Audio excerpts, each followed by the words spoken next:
Now, the rest of the story. December 8, 1978, the magnificent adventure of former Israeli Prime Minister Golda Meir came to an end. She was ours first, you might say, was a Russian immigrant to the United States. Surely you remember she became a school teacher in Milwaukee. But what you're about to hear relates to one of her earliest experiences in the American educational system. It marks the beginning of Golda Meir's lifelong role as a fundraiser, and it was something wonderful she did for the children in her class. The citizens of Wisconsin remember even still, and with much pride, her dedication and her activism. What was the occasion? Well, it was an injustice, she determined, that the children in her elementary class were required to pay for their textbooks. It was a nominal amount, of course, but the problem was that many of the children couldn't afford it. Golda insisted that a public school should be a free school, that poverty should not be an obstacle to a public education. Well, more than a few members of the school board agreed with her sentiments. On the other hand, sentiment was not the issue. It was money, and there was simply not enough of it to go around. Certainly not enough for a free textbook program. But Golda was undaunted.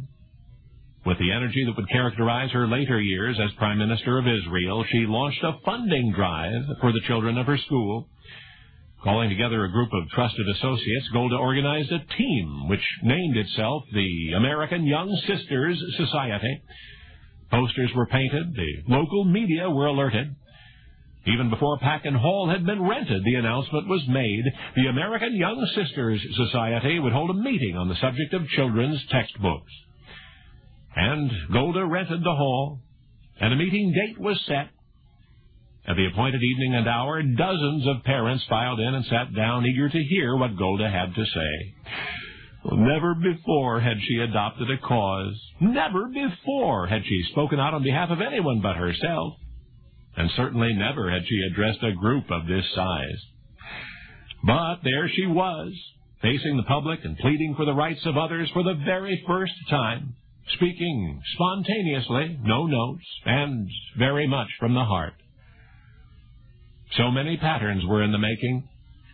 The selfless idealism served by a dramatic spark, the desire to communicate with those beyond her immediate peer group, and so began a life of solving problems and bridging gaps. A considerable amount of money was raised that evening to purchase textbooks for the poor children in Golda's school. At least one Milwaukee newspaper carried the story. Shortly thereafter, the Young American Sisters Society was disbanded. Their job was done, but Golda's was not. The exciting years that followed would eclipse that solitary event of which you've just learned. Because, you see, when Golda Meir organized the American Young Sisters Society, when she rented that hall and gave that impressive address on behalf of the poor children in her school, Golda was not a school teacher. Not yet. She was then a student herself in the 4th grade, age 11. Only now, you know the rest of the story.